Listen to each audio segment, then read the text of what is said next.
Spice of life. You know, over the years, many people have asked me questions. Dana, why did you make this blend? What inspired you? And guys, I want to just kind of take some time tonight just to sit and talk with you.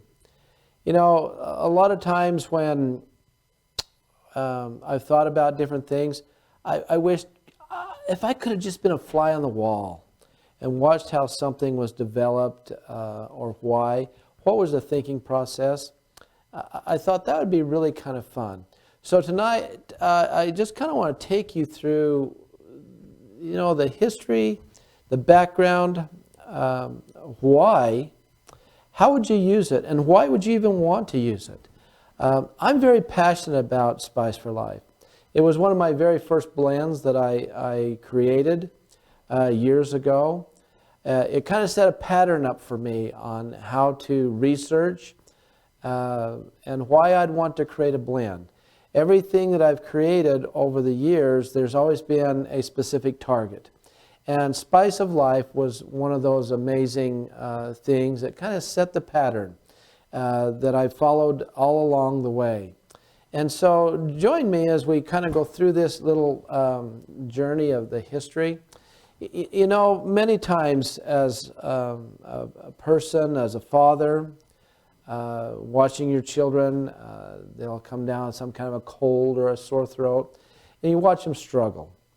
And I think that's what hit me the most, is as a father, watching my children struggle with the pain of a sore throat, the chills, the fever, and you want to help them. And of course, over the years, we've gone to the doctors and gotten prescriptions for antibiotics and whatnot, and we give them the medication, and we watch them go days, days and days, as it finally kicks in and something starts to happen. And that struggling process really was hard for me as a father, watching that happen. And so as I got very passionate about the essential oils and started studying them, I started seeing that there was something that we could do that would make a difference, that'd make an immediate change. And so as my journey meandered from one oil to another, I started seeing a pattern arise. And this pattern was amazing. I started seeing back in the 14th century that there were a group of people that lost their job, and they went out into the public, and they were literally right involved with the public, and they never had a problem with contracting a disease. Now, this was during the Black Plague era. And then there was other people that would bar themselves in their homes to try to protect their family from the Black Death. And it didn't work. They succumbed to that. And so you can imagine the pain that those parents felt as they watched their children slowly die a horrible death with the Black Plague. And so I could really relate to that as a father.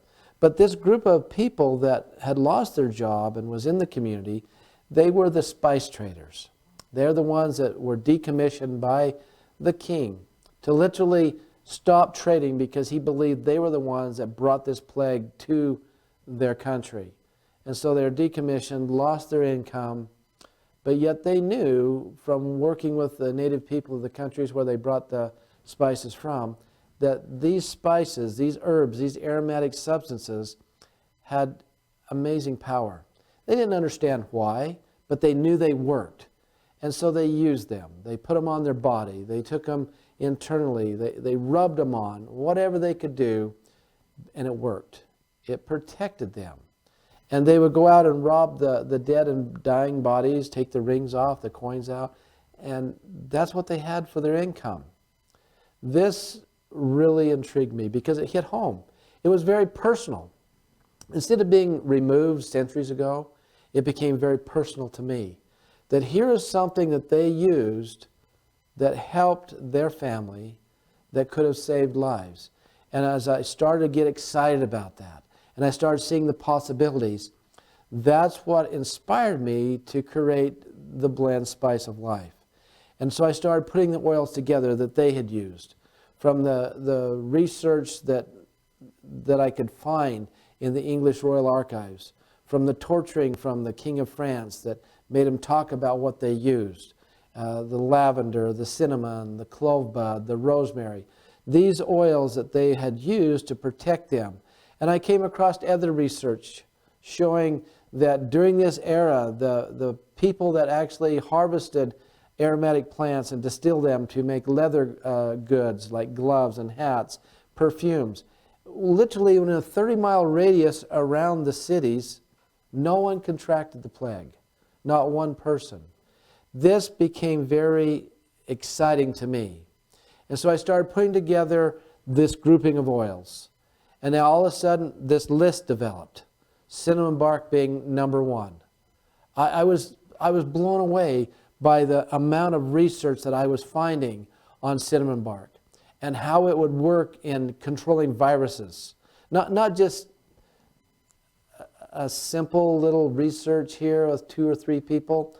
I'm talking large groups of people, double-blind placebo studies showing that different bacteria, it's not just one kind of bacteria, but multiple kinds of bacteria. This got me excited. It got my creative juices just flowing because I could see, well, sometimes you have problems with sore throat. Which bacteria is attacking that? What is morphed to cause that to happen? How can we control that? When you have the colds and the chills and the fever, what microbe is the causal agent? I started seeing this big picture, this amazing picture from a 10,000-foot view started to open up to me. If we could take these oils and blend them together and put them in a fashion that we could avail ourselves to the power of nature, that was the goal. And so as I started putting things together, I started very quickly seeing that, wow, if I was to put these oils together in this fashion, I could have something that could be pretty scary. Could it counteract each other? Could it actually cause a problem? And so a lot of research went involved in this list of oils.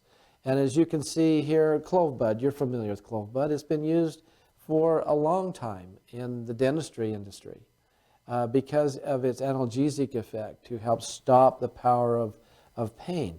And so I knew I wanted to have this oil within the blend. Because when you're suffering from a sore throat, when your little guy is there crying and they can't swallow, you want to help them. The parental instinct comes out and you want to take that pain away. And so I knew that if we could use just a small amount of clove bud in this blend, that we could have that effect, that analgesic effect. Guys, guess what? It works. It works so well. Just try it. Just try a drop on your tongue and see how well it works for you in just numbing that area, causing a soothing action. That's why I wanted to have that part of the blend, because we need to be able to help soothe, control, and then go for the target. Whatever is causing the problem, we want to go for it. Now, I know you probably say, I don't give a rip what the problem is. Just get rid of the sore throat. Take away those chills and fever. I understand that. But the thing that's so amazing is that when we have the tools that the body needs to, A, boost the immune system so the body can fight those things, B, actually have chemical properties that's produced by the plant that can actually go in and attack at the cellular level those microbes that are the catalyst that causes the challenge. Then we have something that is purely amazing.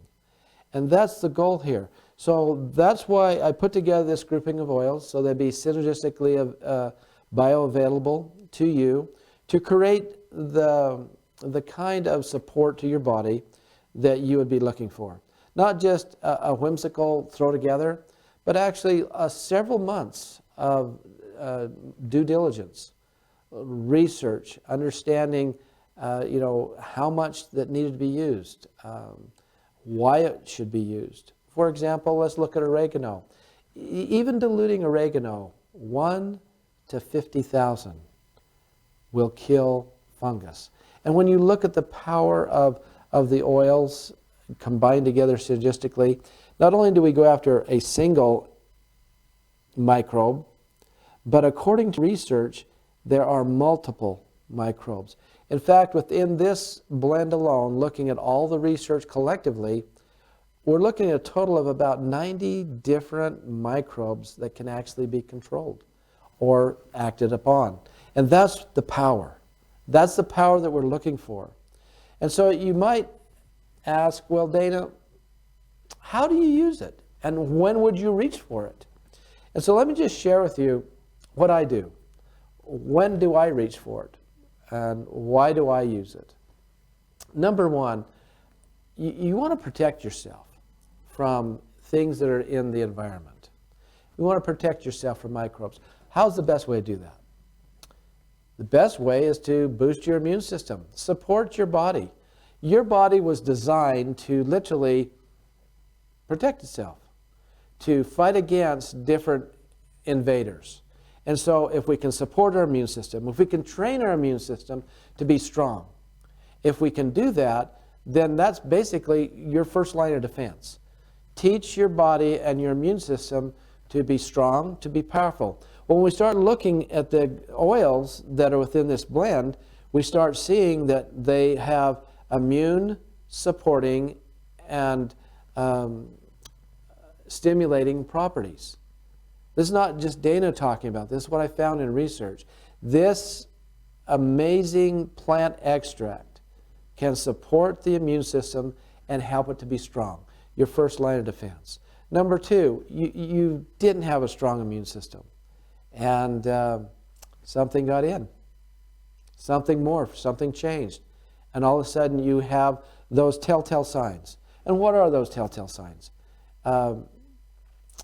Elevated fever, chills, just that yucky feeling, maybe that tight band around the forehead, sore throat, itchy, sometimes not even sore throat. Guys, just think about this. When it starts, it's never just a sore throat. It's just kind of like maybe a little dry, itchy, scratchy, all those things that kind of go. That's when something has actually got in and started going. And it grows so fast within your body that if you leave it unchecked, you can go to sleep with just a scratchy throat and wake up the next morning and you can hardly swallow. That's how quick it multiplies within a warm, moist environment. That's when I reach for something. And in this case, I reach for my spice of life. Because I get a little drop on the back of my hand. I'll lick that off, swish it around my mouth. I want it to go everywhere in my mouth. Because when it goes everywhere in your mouth, then you have kind of like a slow, systemic release. Every time you swallow, you get just a little bit more. And as it goes down, you feel the soothing action happen. That's the power that you're looking for, that soothing action. And then as it goes on down and absorbs in, now the real power, fighting whatever microbe that is there, comes into action. And things start to change. And then the thing you want to remember, guys, when it comes to the application of essential oils, you want to get the essential oil to the problem the quickest. And so if the throat's sore, you could rub it on the bottom of your feet. That'd be fine. But it's going to take a while to go from your feet to your throat. And there's going to be a lot of absorption in the process. Here's where the real problem you're concerned about is. You want to get it out of there. You want it done. You want to be able to swallow. You want to be able to eat. And so, wow, how do you get it there? The quickest way is the French way, the French medical application of essential oils. And so that's why I do the lick trick. Boom, I want to get it right there, now, without waiting for absorption and for it to get there. You could rub it on topically also, the English massage and touch aspect. But remember, when you're dealing with cinnamon bark and oregano, it can be dermal sensitive. And so it could create a real nice hot red spot on your neck that you might not really enjoy. So when I'm using it, I literally go right to the location. I want to get it inside of me. I want to get it inside the quickest way possible. And not a lot. In the beginning, I'd tip it up and I'd see if I could get one drop. I don't recommend that because, guys, not one drop comes out sometimes. You might get 10 or 15. Guarantee you it'll do the job. You'll stagger around and smack your lips and whoo, it'll be super hot. You won't die, but you'll have a little warm tummy. It might be a little upset.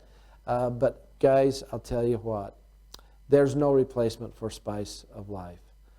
In my book, it is my favorite blend. It has worked so well for me, so well for my children, so well for my grandchildren. I highly recommend it because, one, it's safe. Two, it does the job. It was blended specifically to create that comfort and that soothing action that you need. And three, whenever you're dealing with multiple microbes, because of its grouping of oils being so broad, your control is absolutely amazing. And so I reach for it every time. Sometimes just for maintenance.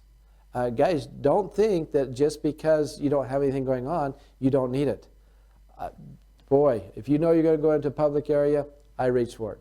I use it that day because I know that I want to be able to protect myself by boosting my immune system, your first line of defense. So don't just buy it, set it on the shelf, and think, well, I've got it here, it's good to go. You've got to crack the seal. Use it, and you will see the power that that blend really has to protect you and your family.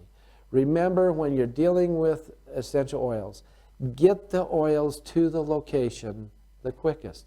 If that means aromatically, topically, or internally, that's the key that you need to look at.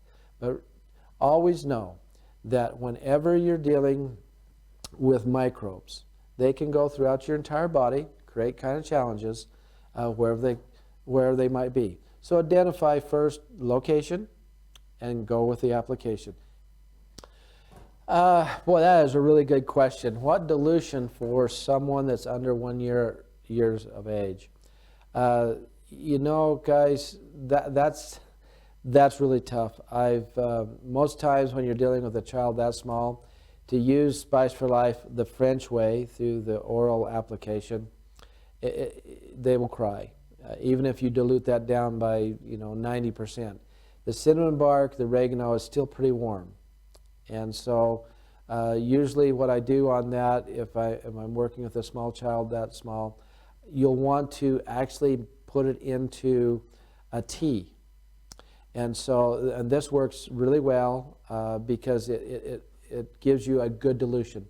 So on a child that small, what I would do is I'd take a teaspoon of honey and I'd put 1 drop of Spice of Life in the honey.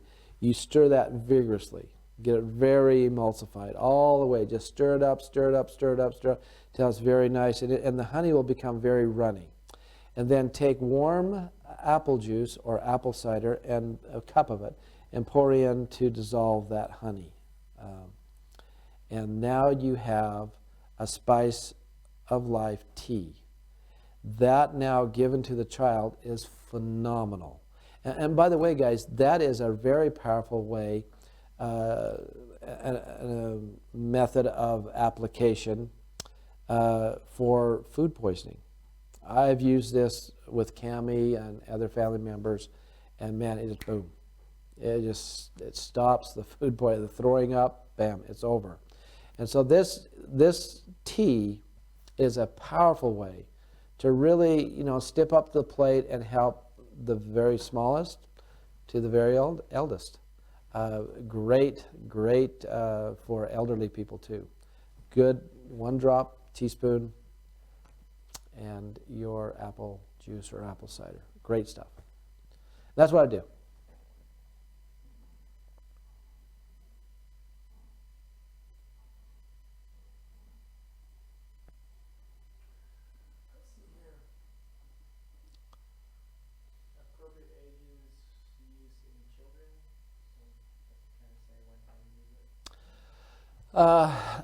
Let's talk about, the question was about the ages of use. When is it appropriate to use? When is it not appropriate to use? Again, guys, I've used oils on family members as young as, a few hours old. Once again, you do it correctly. You don't just dump it on. Wouldn't be wise. But here again, when you're dealing with a small child, you can dilute it 75%, put it on the bottom of their feet, that works. We've done that multiple times. You don't get dermal sensitivity on the bottom of your feet with Spice for Life when you do it that way. Diffusing would not be something you'd probably want to do with Spice for Life because it does irritate the eyes a little bit. So either the tea or the 75% dilution, so 1 drop of Spice of Life, 3 drops of Carrier, then take 1 drop of that and put on the bottom of the feet. That would probably be the best dilution you can do for topical application. But you could start fairly young with that. I know Kamisha and Ori have used it quite a bit with their children. They're just little guys, and it's been very successful and works well. So just know that you're dealing with a very strong, very powerful, very concentrated product. And so the younger you go, 0 to 2, you're looking at a 75% dilution. From 2 up, you 50%, and over 4, you can go full strength. But then when you get back in the geriatric population, you need to kind of start doing the same situation and diluting it down. Because number one, their skin becomes thin again, and topical application can be more irritating. So that should give you a good ballpark area to where you can start age-wise. Just exercise, good common sense, and you'll be fine. How does this work with Massagee?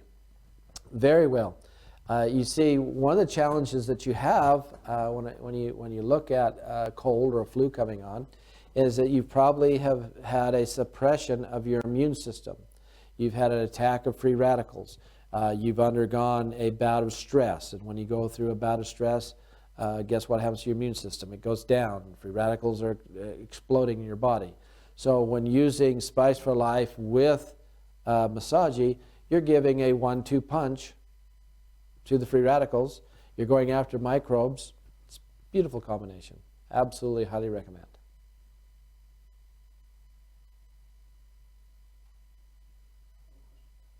Alrighty, well, if that's all the questions, guys, don't forget to check in for the more lengthy discussion on Spice of Life, where we go through each oil and take the time to detail out each oil and how it adds to the blend and synergistically enhances that. Remember, we're going to be doing these here the second and fourth Wednesday of each month. So spread the word. Let's pack these in so that you can be educated and have that one-on-one time with Ori and I. Thanks for being with us. Good night.